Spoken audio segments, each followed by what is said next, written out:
ഞങ്ങൾ ചെന്നിറങ്ങിയ സമയം എന്ന് പറഞ്ഞു കഴിഞ്ഞാൽ അവിടെ നല്ലൊരു മഴ കഴിഞ്ഞ് ഇരിക്കുകയായിരുന്നു. ആ മഴ തോർന്ന്, എന്നാലും മഴ അങ്ങോട്ട് വിട്ടുമാറിയിട്ടില്ല. മഴയുടെ ചെറുതായിട്ട് ചാറ്റിലൊക്കെ ഉണ്ട്. ആ സമയത്താണ് ഞങ്ങൾ ചെന്ന് ഇറങ്ങുന്നത്. അപ്പോൾ എല്ലാ റെയിൽവേ സ്റ്റേഷനിലും ഇറങ്ങി ഞങ്ങൾ അവിടെ നിന്ന് പതുക്കെ പുറത്തേക്ക് കിടന്ന് ഒരു ക്യാബ് വിളിച്ച് കുറേ നേരം ക്യാബ് വെയിറ്റ് ചെയ്തു. പക്ഷേ ക്യാബിന് ഭയങ്കര റേറ്റ് പറഞ്ഞപ്പോൾ, റെൻറ്റ് പറഞ്ഞപ്പോൾ ഞങ്ങൾ അവിടെ നിന്ന് ഒരു ടുക്ക് എടുത്തു. അതായത് നമ്മുടെ ഓട്ടോ ഞങ്ങളുടെ ഹോം സ്റ്റേയിലേക്ക് 500 LKR ആണ് വാങ്ങിയത്. അങ്ങനെ അവിടെ ചെന്ന് കുളിച്ച് ഫ്രഷായി വീണ്ടും ഞങ്ങൾ ടൗണിലേക്ക് ഇറങ്ങി. എല്ലാ ടൗണാണ് ഈ കാണുന്നത്. എല്ലാ ടൗണിൽ ചെറുതായിട്ട് ഷോപ്പിംഗ്, അതുപോലെ തന്നെ ഡിന്നർ കഴിക്കാനായിട്ട് ഇറങ്ങിയതാണ്. അപ്പോൾ ഞങ്ങൾ എല്ലാ ടൗണും മൊത്തം ഒന്ന് നടന്ന് കണ്ടു ആദ്യം. അത് കഴിഞ്ഞ് അതിനുശേഷം ഞങ്ങൾ നല്ല റെസ്റ്റോറൻറ്റ് കണ്ടുപിടിച്ച് അവിടെ കയറി ഭക്ഷണം കഴിച്ചു. പിന്നെ അവിടെ ചെറിയ ഡാൻസും പാട്ടൊക്കെ ആയിട്ട് എല്ലാം നമുക്ക് ഇന്നത്തെ വീഡിയോയിൽ കാണാം. അപ്പോൾ ആദ്യമായിട്ട് ഇന്നത്തെ എല്ലാ റെസ്റ്റോറൻറ്റുകൾ, എല്ലാ ടൗണ് കാണാനുള്ള വീഡിയോയിലേക്ക് സ്വാഗതം. നമ്മൾ ഒരറ്റത്ത് നിന്ന് അങ്ങോട്ട് നടന്നു തുടങ്ങി. അപ്പം ഞാൻ കണ്ട പ്രത്യേകത എന്ന് പറഞ്ഞു കഴിഞ്ഞാൽ, പ്രത്യേകിച്ച് ഈ മഴ തോർന്ന് നിൽക്കുന്ന സമയം, മൊത്തത്തിലൊരു ഈവനിങ് 7:30, 8 o'clock ടൈമാണ് ഈ കാണുന്നത് കേട്ടോ. ഈ സമയത്ത് ചെറുതായിട്ട് മഞ്ഞ് മൂടിയിട്ടുണ്ട്. നമ്മൾ ഏപ്രിൽ മെയ് സമയമാണെന്ന് വിചാരിക്കണം. ആ സമയത്ത് പോലും ഇങ്ങനെയാണെങ്കിൽ ചിലപ്പോൾ ഡിസംബർ ജനുവരിയിലൊക്കെ നല്ല തണുപ്പായിരിക്കും അവിടെ. ഇപ്പോൾ നമുക്കവിടെ സ്വെറ്ററൊന്നും ആവശ്യമില്ല. എന്നാൽ മഴച്ചാറിൽ മഴ കഴിഞ്ഞ് നിൽക്കുന്നതുകൊണ്ടുള്ള ചെറുതായിട്ടുള്ളൊരു തണുപ്പുണ്ട്, ചെറുതായിട്ട് മഞ്ഞുണ്ട്. എല്ലാ പോലീസ് സ്റ്റേഷൻ്റെ അടുത്ത് തന്നെയാണ്. ഈ ടൗണിൽ തന്നെ പോലീസ് സ്റ്റേഷനും ഉണ്ട്.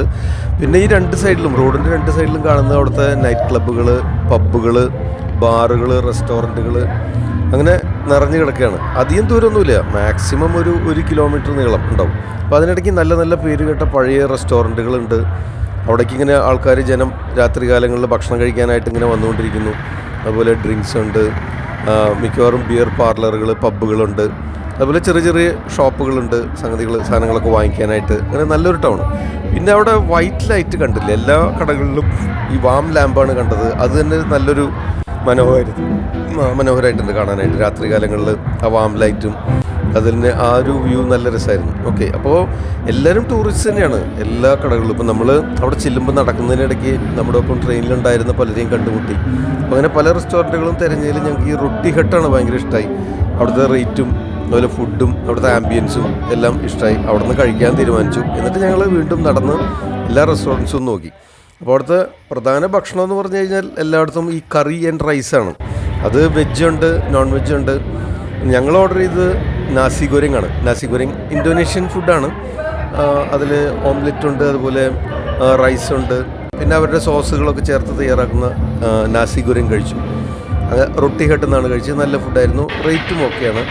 പിന്നെ അവിടെ മെയിൻ സംഗതി എന്ന് പറഞ്ഞു കഴിഞ്ഞാൽ കൂടുതൽ പേരും കഴിക്കുന്നത് ഈ കൊത്തു റൊട്ടിയാണ്. നമ്മളിവിടെ കൊത്തു പൊറോട്ട എന്ന് പറയുന്ന സംഗതിയുടെ ഉത്ഭവം ഇവിടെ നിന്നാണോ എന്ന് ഒരു സംശയമുണ്ട് എനിക്ക്. ആ കൊത്തു റൊട്ടി പല ഫോമിലുള്ളുണ്ട്. പ്രോൺസ്, സീ ഫുഡ്, അതുപോലെ വെജ്, എഗ്ഗ്, അങ്ങനെ പലതരം കൊത്തു റൊട്ടി എന്നാണ് പറയുക അതിന്. അതും ഒരുപാട് പേര് കഴിക്കുന്നുണ്ട്, അവിടെ വരുമ്പോൾ ട്രൈ ചെയ്യുന്നുണ്ട്. അത് അവരുടെ ഒരു ഫുഡായിട്ടാണ് അവർ അവതരിപ്പിക്കുന്നത്. കൂടുതലും ഞാൻ പറഞ്ഞല്ലോ, മുൻ വീഡിയോകളിൽ പറഞ്ഞ പോലെ കൂടുതലും യൂറോപ്യൻസാണ് അവിടെ കണ്ടത്. അവരൊക്കെ ഈ ഇവരുടെ ഫുഡ് ട്രൈ ചെയ്യാനായിട്ട് ഇഷ്ടപ്പെടുന്നുണ്ട്. എല്ലാവർക്കും ഇഷ്ടപ്പെടുന്നുണ്ട്. കൂടുതൽ സ്പൈസി ഒന്നുമല്ല. ഇനി സ്പൈസി ആയിട്ട് വേണമെങ്കിൽ അവർ അങ്ങനത്തെ ഫുഡും തയ്യാറാക്കി തരുന്നുണ്ട്. പിന്നെ ഈ ഡാൻസ് ബാറുകളിലൊക്കെ ഇതുപോലെ പാട്ടുകൾ, ഫ്ലോർ ഡാൻസുകളുണ്ട്, സിംഗേഴ്സ് ഉണ്ട്. അവർ ഈ പഴയ പാട്ടുകളൊക്കെ പാടുന്നുണ്ട്. ആ ഒരു മൂഡിലാണ് എല്ലാവരും. അതുപോലെ അതിനൊപ്പം താളം ചവിട്ടുന്നവരുണ്ട്, ചെറുതായിട്ട് ബിയറൊക്കെ സേവിക്കുന്നവരുണ്ട്, അതിനോടൊപ്പം ഡാൻസ് കളിക്കുന്നു, പാട്ടുകൾ കേൾക്കാനായിട്ട് വരുന്നവർ. അപ്പോൾ അവിടുത്തെ ലോക്കൽസിനേക്കാൾ കൂടുതലായിട്ട് കാണുന്നത് ഇതുപോലെ ടൂറിസ്റ്റ് വന്നിട്ടുള്ളവരാണ്. ഒരുപാട് പേര്, ട്രാവലേഴ്സ് എല്ലാവരും വരുന്നു. അതുമാത്രം അവരെ മാത്രം പ്രതീക്ഷിക്കുന്ന ഒരു ടൗണാണ് എല്ലാ ടൗൺ.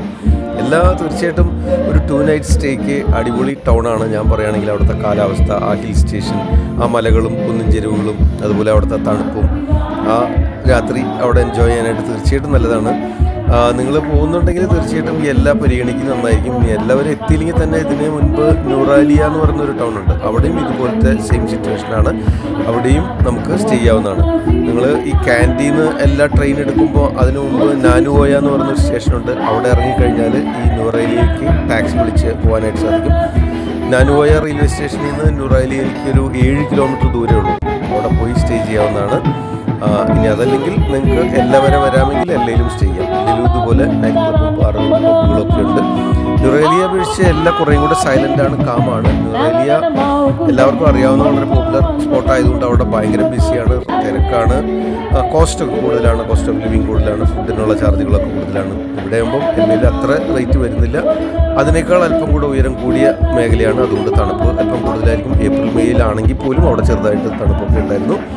ഞങ്ങളത് നന്നായിട്ട് ആസ്വദിച്ചു. കുട്ടികളും ഒക്കെ സ്റ്റാൻഡിങ് സ്വീറ്റിയൊക്കെ നന്നായിട്ട് ഡാൻസ് ചെയ്യാനും ഫ്ലോർ ഡാൻസും ഒക്കെ അവർ ആ പാട്ടിനൊത്ത് താളം ചവിട്ടാനും ഒക്കെ സമയം കണ്ടെത്തി അവർ നന്നായിട്ട് അടിച്ചു പൊളിച്ച് എൻജോയ് ചെയ്തു. ഫുഡ് നന്നായിരുന്നു, അതുപോലെ മൊത്തത്തിലെ ആംബിയൻസ് കൊള്ളായിരുന്നു. ഞങ്ങളത് ശരിക്കും ആസ്വദിച്ചു. ആ വഴി മുഴുവൻ നമ്മൾ നടന്ന് എല്ലാ റെസ്റ്റോറൻറ്റുകളും പബ്ബുകളും എല്ലാം കണ്ടു.